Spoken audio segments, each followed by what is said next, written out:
wall of the Nazi fortress. All the skill of a brutally great military and engineering people have gone into the construction of this wall.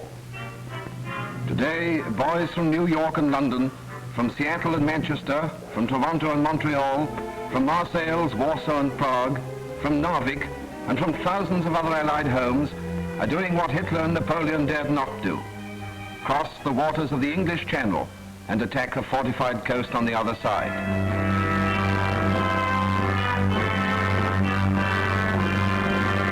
The target is the German army and its leaders, who are probably not smiling today.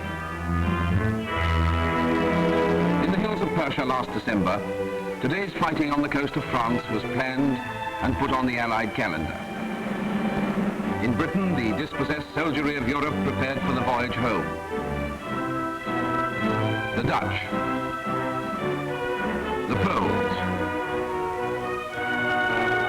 the Czechs, the Norwegians remembering the bitter spring of 1940. From the New World came the Americans, and on their own soil, the British, who prepared for a different invasion 4 years ago. All waiting for the signal from the men who had beaten the German in Africa, Sicily and Italy, and were now turning their attentions to the Germans in the West. Invasion was every freighter, luxury liner, transport we could lay our hands on.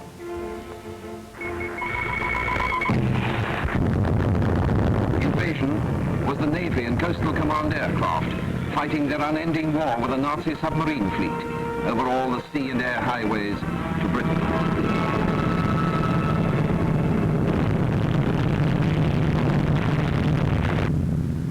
Invasion was the Navy winning that war and making safe landfall with iron treasure from America and the British Commonwealth. The smoky docks against which the Nazis had vainly sacrificed the cream of the Luftwaffe rumbled with the weight of British and American arms and equipment. GIs and lance corporals and grizzled civilian longshoremen worked the cranes and hooks that swung the martial wealth of the free world onto the soil of Britain. Here was Montana's copper, Australia's wheat, Pennsylvania's steel, Texas cattle, the nimble fingers of the women in the aircraft factories of California, the sweat and muscle of the Canadian mines.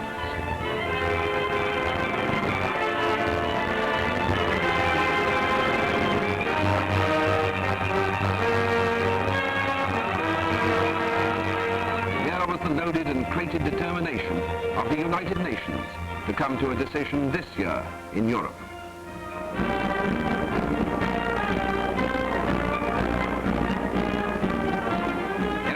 Who would come to stand side by side with their allies, facing the European coast from the Arctic tip of Norway to the Bay of Biscay.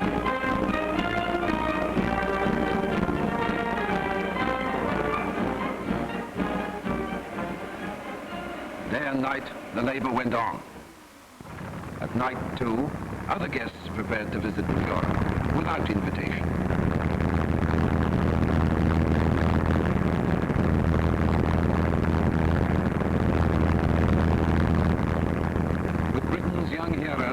Through the men of the Royal Canadian Air Force and the Royal Australian Air Force, and backing the enormous flow of highly trained flying men into the operational squadrons was the great British Commonwealth Air Training Plan, its training fields stretching across Canada from coast to coast.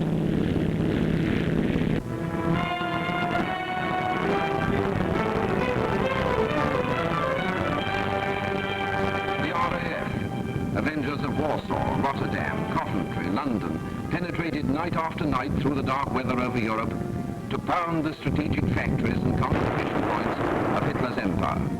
The aircraft factories, the munition works, the truck assembly plants, the power plants, Munich, Hamburg, Cologne, Nuremberg, Brunswick, Frankfurt, Hanover, Essen, Berlin.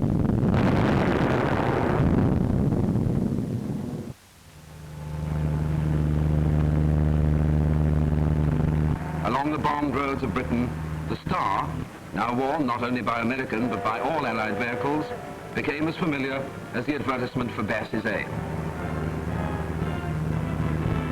On rubber and steel, the goods of war rolled to dispersal and distribution points throughout Great Britain, there to be stored against the day of need.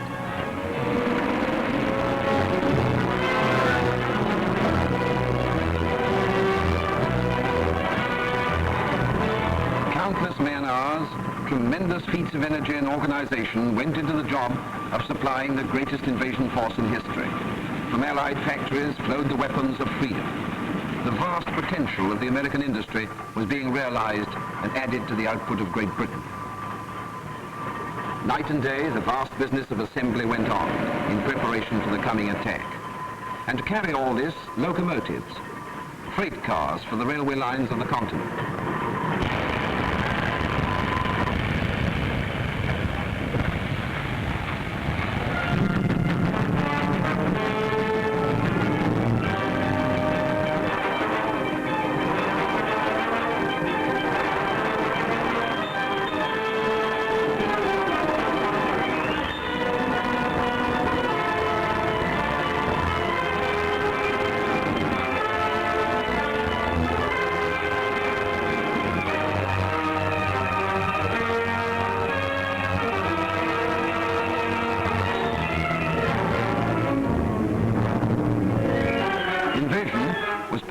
In Devon and Cornwall, in London and Liverpool.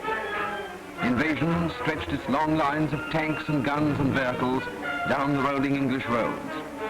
To the enemy, a growing menace. To the Allies, the climax of years of endurance and endeavor.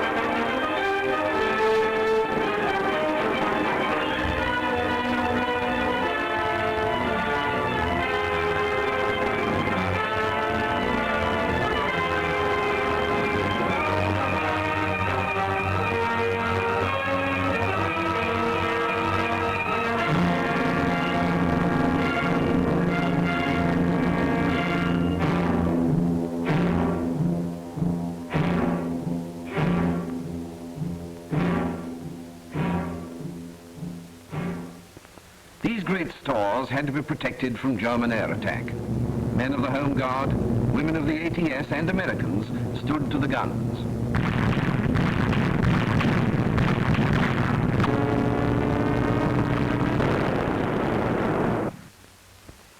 In the waters round Europe, a naval wall was built and maintained. Nowhere, not even in the coastal waters of Germany, could the enemy move with impunity. Mines from aircraft and patrol vessels. Warships of all the Allies relentlessly met each challenge on the sea. Minesweepers cleared the lanes for our own shipping, our own landing craft, whilst motor torpedo boats, destroyers, cruisers, battleships, and aircraft slammed the waning and bedeviled sea strength of the German power. Crippled and bleeding, the German Navy clung to its harbors.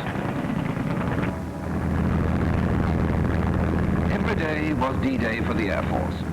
From dawn to dawn, the sound of aeroplane engines filled the air.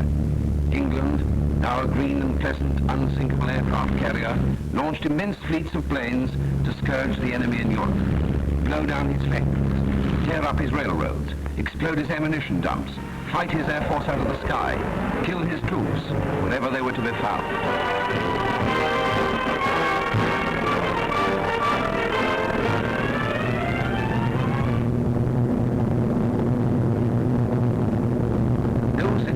Europe was safe against the onslaughts of the Dominion and American Air Force and the RAF. Long-range fighters swept the skies all the way to Berlin for the daylight raiders and the forts and liberators.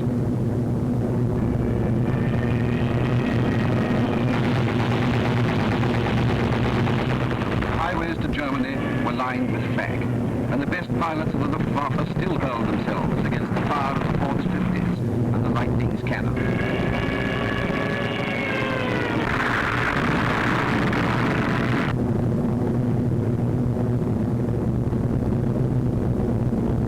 Bombs were dropped on the oil refineries, the aircraft factories, the ball bearing plants, on Schweinfurt, Bremen, Kiel, Wilhelmshaven, on the German production centers in France, beating Nazi war industry to its knees with a merciless arithmetic of bomb tonnage.